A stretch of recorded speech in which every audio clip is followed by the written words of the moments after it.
हमारे भोजपुरी इंडस्ट्री में ऐसे ऐसे चड्डी छाप यूट्यूबर पैदा हो गए जिसके बारे में मुझे बोलने में भी शर्म लगता है। जिसका खाता है उसी का काटता है। जी हाँ दोस्तों, मैं आज बात करूँ भोजपुरी सेलेब बोलकर एक यूट्यूब चैनल है जो लिखते हैं खेसारी लाल यादव के बारे में। अब हमारे भोजपुरी के वो सुपरस्टार जिनका हर समय सपोर्ट किए हैं, मनीष कश्यप कहाँ हैं?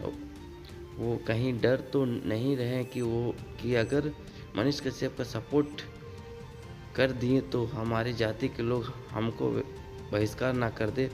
पूरी की पूरी टीम चुप है। अब तो बिहार की जनता को समझना चाहिए कि ऐसे कलाकार कितने बड़े स्वार्थी और जातिवाद होते हैं। तो मैं इस मैडम को बताना चाहता हूँ, अरे तुम बताओ कि खेसारी लाल यादव को कुछ बोले तो दिक्कत, ना बोले तो दिक्कत, और जो गलत किया है उस बारे में क्यों सपोर्ट करें?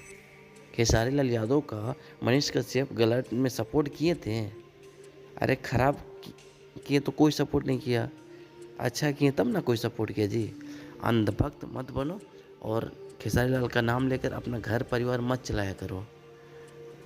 बहुत हर्ट हुआ इस तरह का बयानबाजी या फिर कोई तरह का टिप्पणी मत करो, नहीं तो बहुत पछताना पड़ जाएगा। मैडम बता रहे तुमको।